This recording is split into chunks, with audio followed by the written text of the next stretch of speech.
Could the economy actually transition into a soft landing? There's evidence pointing in that direction. We're going to take a look at some recent economic data that supports that theory. The economy is still growing. We're going to look at the GDP number from last week. Inflation is slowly cooling, but it is cooling. Growth is outpacing inflation, and we're going to read the fine print, go behind the headlines to see the true trend that we read in the latest GDP report. What's a soft landing? It's a cyclical slowdown in economic growth that ends without a period of outright recession.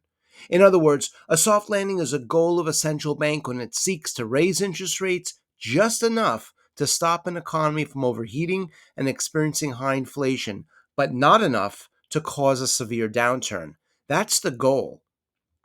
Well, taking a look at the GDP report released just a few days ago, the economy is growing at a rate of 2.8%. Now, it's a rise from last quarter's 1.4% estimates, although over the long term, we see we are cooling. But that is expected given the high interest rates we're seeing. The good news is we did recover from last quarter, and 2.8% is not a bad number. In terms of the GDP, it's also broken down as the personal consumption expenditure within the GDP. This is the inflation report inside the GDP report.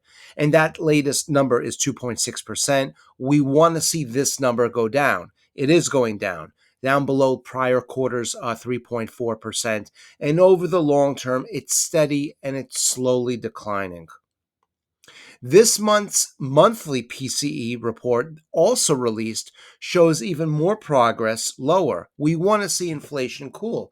On a month-over-month basis, PCE did decline. It's up only 0.1% following last month's 0.0%. And we can see this is the second lowest number in the past 6 months or so. Now, this is the monthly change. It just shows on a short-term basis the direction. This is a good headway, though. On a year-over-year basis, this shows us a trend, and the personal consumption expenditure is now at a rate of 2.5%. It's the lowest we've been in 4 months or so, and that's good. It's not yet technically at the area the Federal Reserve deems to be their target, but we're heading in that right direction. But it's been frustratingly slow. Growth also is outpacing inflation, and that's ideal. That's what we want to see. In blue, GDP. In red, that's the PCE, the personal consumption component of GDP. That's the inflation. And we can see over the long term, inflation is cooling, and at the same time, growth is inclining. So this is the right kind of trend we want to see. We want to see growth increase while inflation decreases. Now, in terms of the GDP, it's broken down into several components. We're going to look past the headlines, read between the lines, and try to figure out, what the GDP report is really telling us. There's 4 major components of the GDP. There's the PCE, that's inflation.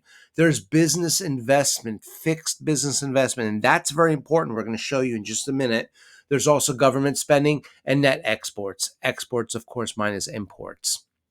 Now, in terms of the GDP, we have the PCE, personal consumption expenditure. It represents almost 70% of the overall economy. It is broken down into goods and services and other components. For our purposes, we're just going to talk about the inflation, economic growth part of this report. We also have business investment, which accounts for around 18% of the overall economy. Fixed business investment is more closely correlated to the economy and past recessions, not the PCE, the fixed business investment. Now, in blue, that's the GDP PCE, and it's a little confusing. The GDP PCE is the inflation components, also the goods and services, the economy we think about most of the time. In red, it's the private, non-residential, that's important, we're not talking about housing, the private fixed investment. This is the investment that we make in businesses. And this is more closely linked to the economy because if we feel as a business owner the economy is good, well, we're going to invest more. If we feel the economy is bad, we may contract in our spending. This, by the way, is 2019 through 21 to show you the most recent economic downturn. And notice what happened during that downturn. Now, you know, it was a very sharp downturn, but nevertheless, we can use this as a template, so to speak. During that downturn, the growth section of GDP, meaning goods and services, that's blue. That didn't really change so much. Remember, there was a lot of stimulus that was added to the economy. So while a lot of businesses slowed down, we also did a lot of shopping online as well. But during the same period of time, the private non-residential fixed investments, in other words, investments in businesses, that declined very rapidly. And if you look at prior recessions, you'll see the exact same pattern. It's the fixed investment, the private fixed investment in businesses that is very closely linked with the economy, much more so than goods and services. Well, where are we now in terms of all this? In blue, GDP, PCE, that's goods and services. In red, private non-residential fixed investment. What do the numbers say? It's good. While growth and, the growth component, that's goods and services, it's inclining one month and declining the next, more or less steady for the past couple months. The private non-residential fixed investment, the investments being made into businesses, into machinery, equipment, that is increasing. That's good. So if you look behind the details, there's actually some real optimism in this GDP report we just saw.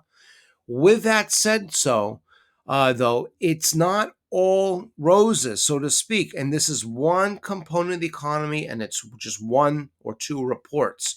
We have a tremendous amount of cross currents in the economy. Yes, PCE looks good. Inflation is declining.